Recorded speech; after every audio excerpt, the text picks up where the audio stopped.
nosotros y como es habitual a esta hora del día, iniciamos con nuestra mesa de análisis. Por ello le doy la bienvenida a Paul Alejandro Sánchez, experto en energías renovables. Paul, gracias por estar con nosotros. Alberto, muy buenos días, buenas tardes, muy buenas tardes, gracias por la invitación. Exactamente. Te quisiera preguntar de entrada, explicarle a la gente común, a la gente que utiliza la energía eléctrica, pero no sabe de estos términos de generación, distribución. ¿Qué es el despacho eléctrico? ¿Qué significa el despacho eléctrico? Mira, el despacho eléctrico es quizá como cuando vas a una tienda de supermercado y ves un montón de tomates y escoges normalmente el tomate más barato y el más bonito, ese es el que te llevas. El despacho eléctrico es la forma en que se ordena de mayor a menor, dependiendo de algún criterio, la forma en que se van a aceptar las energías o las plantas que proveen energías del país. Entonces, lo que hace el despacho eléctrico en México es ordenar bajo el criterio, primero que nada, de confiabilidad. Eso significa que las plantas más importantes que deben de estar operando si no hay un problema, tienen que salir primeros. ¿Cuál es una de ellas? Pues fíjate que Laguna Verde es una de ellas, porque Laguna Verde no puede apagarse ni prenderse de manera simple o fácil, y dado que la importancia en capacidad y la importancia estratégica que tiene, esta normalmente no entra en términos de costo, no establece una oferta, sino que establece al menos entra, digamos, en primer lugar. Luego tienes las energías renovables, que su costo básicamente es cero. Entonces son las que siguen después de este despacho, y después empiezas con una serie de costos, incluyendo la hidroeléctrica. La hidroeléctrica tiene algo que se llama un costo de oportunidad, y así se forman. ¿Qué significa eso? Pues que solamente vas a dejar pasar a las que a las que puedan cubrir la demanda en ese momento. Si en este momento estamos consumiendo 15,000 megawatts, en este momento formas las plantas para que te van a cubrir esos 15,000 megawatts en este momento horario. Estas plantas son algunas de la Comisión Federal de Electricidad, es decir, del gobierno, del Estado, y otras privadas. En efecto, el despacho económico no hace excepción de quién es el dueño de la energía eléctrica, y de hecho CFE nomina hasta algunas plantas privadas. ¿Qué significa eso? Que CFE tiene contratos con empresas privadas, pero que las empresas privadas no participan en el mercado, sino que CFE les dice: estas son mis empresas, yo les compro, me maquilan la energía, y por lo tanto yo ofrezco a nombre de ellas. ¿Qué significa? Que si CFE les paga 5 pesos y recibe 10 del mercado, pues está obteniendo ganancia de este contrato. Ah, ya. Déjame darle la bienvenida a Arturo Carranza, director de Proyectos de Energía AXA Consultores. ¿Cómo estás, Arturo? Me da mucho gusto saludarte. Gracias por la invitación. Gracias, Arturo. Arturo, estamos hablando de los despachos eléctricos. Entonces, todos vemos que nuestros recibos llegan por medio de la CFE, pero CFE no genera toda la energía que se consumen, al menos en las casas, ¿no? Que es a lo que tenemos acceso los usuarios. Entonces, ¿esta energía proviene de varios orígenes?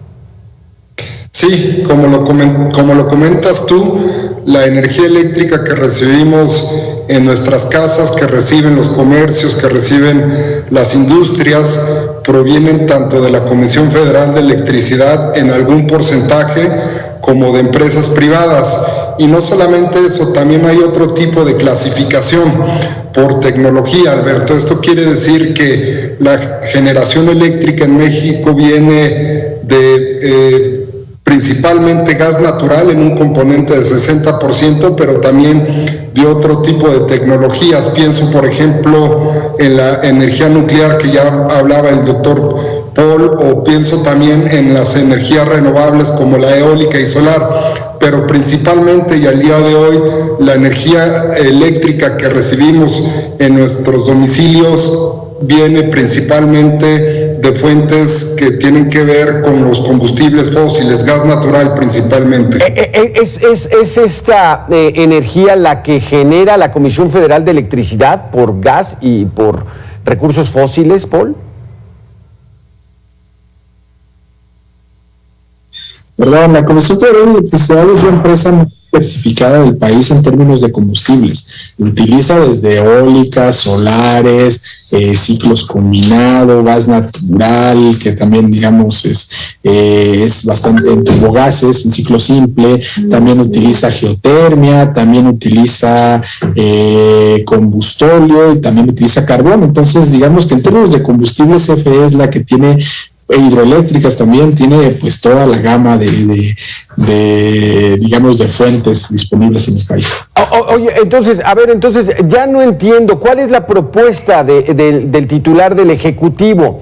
Si CFE está, digamos, en estos momentos controlando la mayoría de la generación de energía y la distribución, o sea, ¿qué se pretende con esta reforma eléctrica, Arturo Carranza? Bueno, la iniciativa que presentó el presidente en septiembre pasado habla de que actualmente en el mercado eléctrico la participación de los privados en la generación eléctrica es superior a la participación que tiene la Comisión Federal de Electricidad. Los porcentajes más o menos están en un 60% de acuerdo con la información del contenido de la iniciativa, 60% actualmente de participación del sector privado contra un 40% del sector público, esto es de la Comisión Federal de Electricidad. La iniciativa lo que plantea es cambiar el porcentaje de participación de suerte tal que el 54% de la generación eléctrica que se consume en México provenga de la Comisión Federal de Electricidad y el 46% restante de los privados. ¿Eso es bueno, Arturo? ¿Eso es bueno? O sea, que la Comisión Federal de Electricidad tenga la mayoría entonces de la generación y distribución de energía eléctrica. Yo no haría un juicio de valor con respecto a este punto en particular, Alberto. Lo que creo que es el objetivo principal tiene que ser siempre garantizar el suministro eléctrico de manera confiable y segura, y también utilizando criterios ambientales. Creo que esta iniciativa no apunta en este sentido, tomando en cuenta que sí le da un zarpazo muy claro a las tecnologías, principalmente eólica y solar. Paul Alejandro, ¿qué opinas tú de este punto? O sea, que se le dé la mayoría a la CFE, ¿eso le conviene al país, le conviene a los ciudadanos, al pueblo? Mira,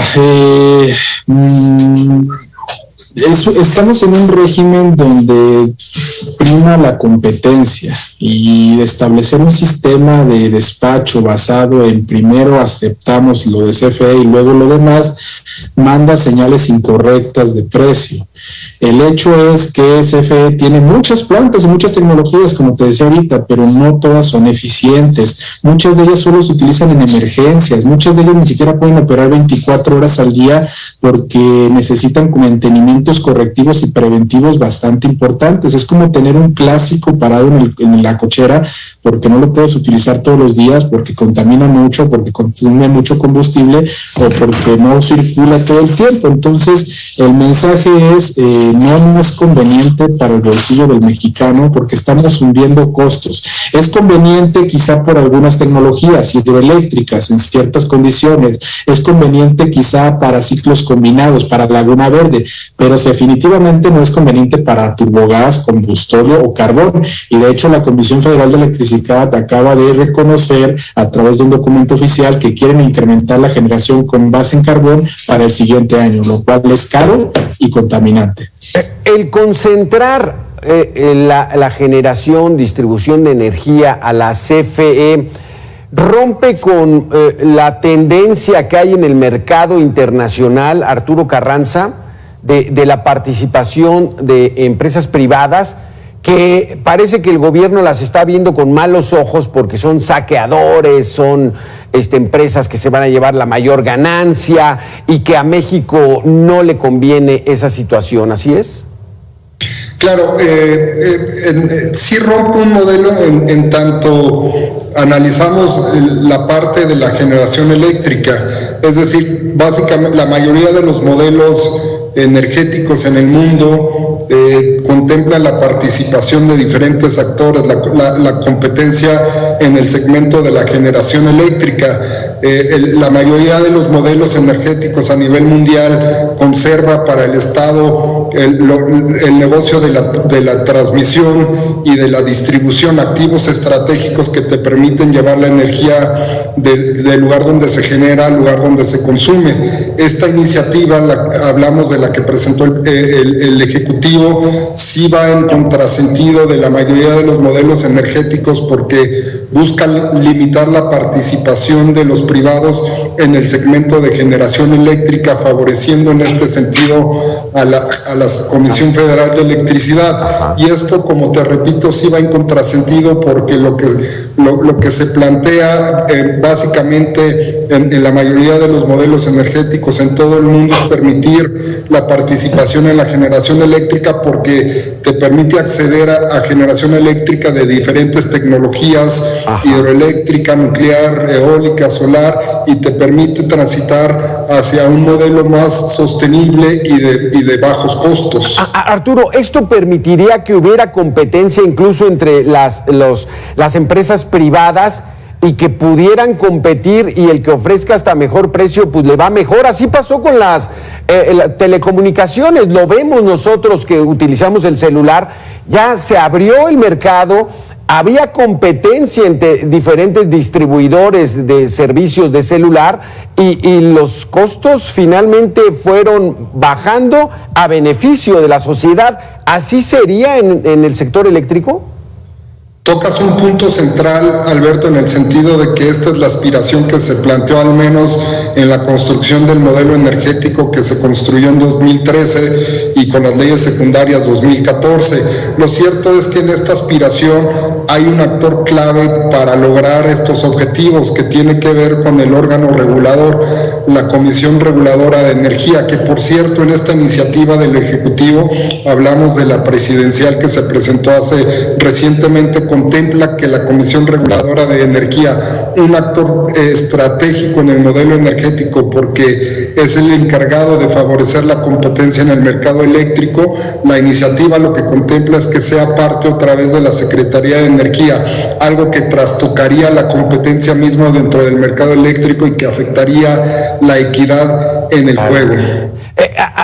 Paul, Alejandro, la iniciativa está desaparezcan la CRE, la Comisión Reguladora de Energía, que se supone pues era la que iba a poner las condiciones para que hubiera una competencia, ¿no?, lo más sana posible, por así llamarlo, y que el beneficiario último, que es el consumidor, pues pudiera escoger quién le ofrece mejor servicio, mejor calidad, mejor precio y empujar a una economía, pues digamos, actual del año 2022, ¿desaparecer la CRE, Paul?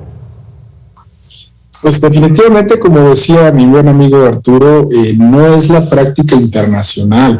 En ningún modelo la concentración de atribuciones y poderes en un solo organismo funciona de manera correcta.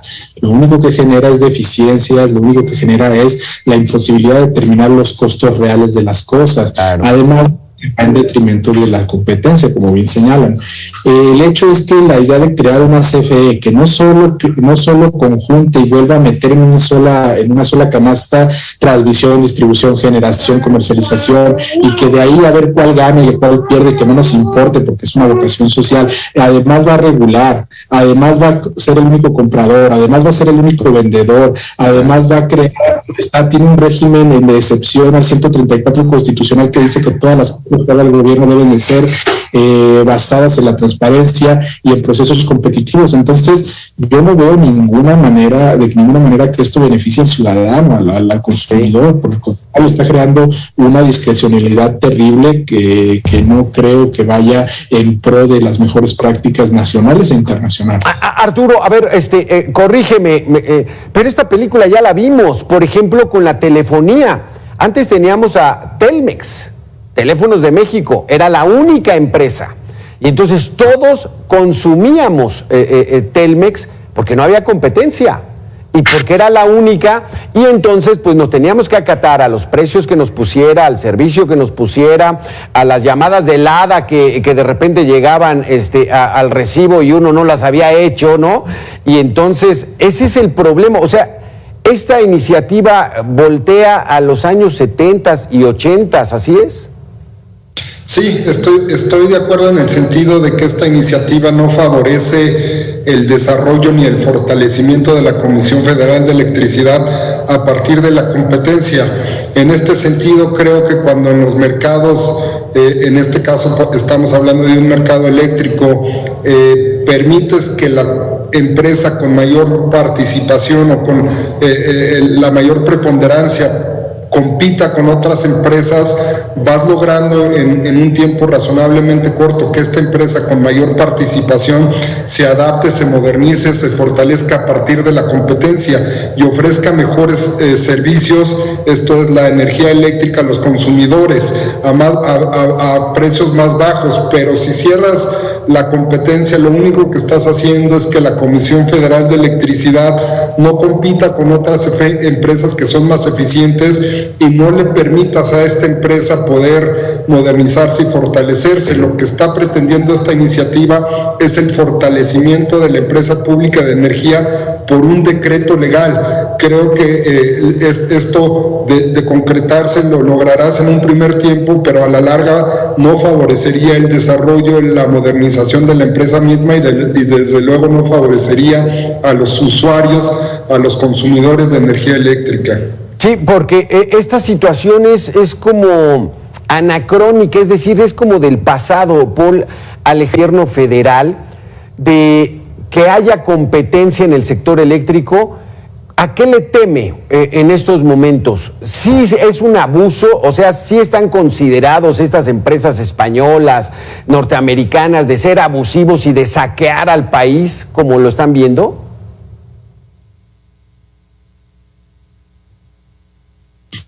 Es una pregunta un poco difícil de responder, Alberto, porque es donde empezamos a encontrar diferencias entre lo que propone la reforma, lo que dicen los voceros, lo que luego dice CNE, lo que dice CFE, lo que dicen los mismos legisladores respecto a las causas de la reforma. Dicen, es que tenemos que poner un alto a los autoabastos. Bueno, los autoabastos ya tienen un alto. Bueno, tenemos que poner un alto a la operación de los autoabastos. No necesitas reformar la Constitución, no necesitas ni siquiera hacer los cambios que propones. Por ejemplo, ¿qué tiene que ver los autoabastos con la nacionalización del litio? ¿Qué tienen que ver los autoabastos con la transición energética? ¿Qué tienen que ver los autoabastos con el despacho eléctrico, los términos que están dados por criterio económico? Entonces ahí es donde uno pierde luego el sentido de ubicación y dices, bueno, es que al final del día no sabemos ni siquiera qué están proponiendo, qué es lo que quieren, cuál era el objetivo final. Lo que es un hecho es que al parecer los objetivos no tienden a apoyar al ciudadano, tienden a apoyar, a fortalecer a la empresa. Entonces, a la empresa, a sus proveedores, a sus dirigentes, a sus trabajadores, lo cual va en detrimento de las necesidades de los mexicanos. Si el problema es una empresa en particular, eso se resuelve con una empresa en particular o con una regulación en particular, no se resuelve con una reforma constitucional que básicamente es punitiva, porque el mensaje que han dicho los legisladores es, estamos en una reforma energética porque las empresas se ampararon. Es como decir, estamos reformando la Constitución para suprimir el delito porque la gente denuncia. O sea, esa no es la respuesta, Alberto. La pregunta de los 15,000 kilovatios, Arturo Carranza, ¿va a pasar esta reforma o no? Es muy buena pregunta, Alberto. Déjame tratar de brevemente hablar sobre el contexto actualmente en la que se encuentra. Hablo del terreno político. Los partidos de oposición en la Cámara de Diputados hablaron de la necesidad de que Morena replantee el contenido de esta iniciativa y que incluso hablaron de la necesidad de presentar una nueva iniciativa con un contenido más moderado. Sobre todo hablaron de la necesidad de modificar los términos en que está planteada la transición energética, que en el contenido actual habla que será responsabilidad de la CFE, y también los partidos de oposición sugirieron que se pusieran los paneles solares como parte de un derecho que tenemos los ciudadanos para poder acceder. Lo cierto es que del lado del partido del presidente han manifestado disposición a modificar el contenido de esta iniciativa. También se habla en este contexto de la o sea, hay una fuerte crítica, al menos de los partidos de oposición, del hecho de que se haya presentado una iniciativa constitucional. El PAN en este sentido habla de un poco de lo que comentaba Paul, en el sentido de que no es necesaria una reforma constitucional y sí reconocen quizá una reforma legal, y esto es actualmente el terreno en el que están. Concluiría diciendo que hay un ambiente favorable a discutir un contenido diferente. Sí, que venga distinto y ojalá así sea, pero que la decisión que tomen sea lo mejor para el consumidor final, que es el que nos está viendo y que él quiere pues que su recibo esté bajito, pero que el servicio sea bueno y que haya todo el favor hacia el pueblo. Muchísimas gracias, Arturo Carranza, director de proyectos de energía AXA Consultores, y Paul Alejandro Sánchez, doctor experto en energías renovables. Gracias, muy interesantes sus conceptos esta tarde aquí en Mega Noticias. Gracias, Alberto.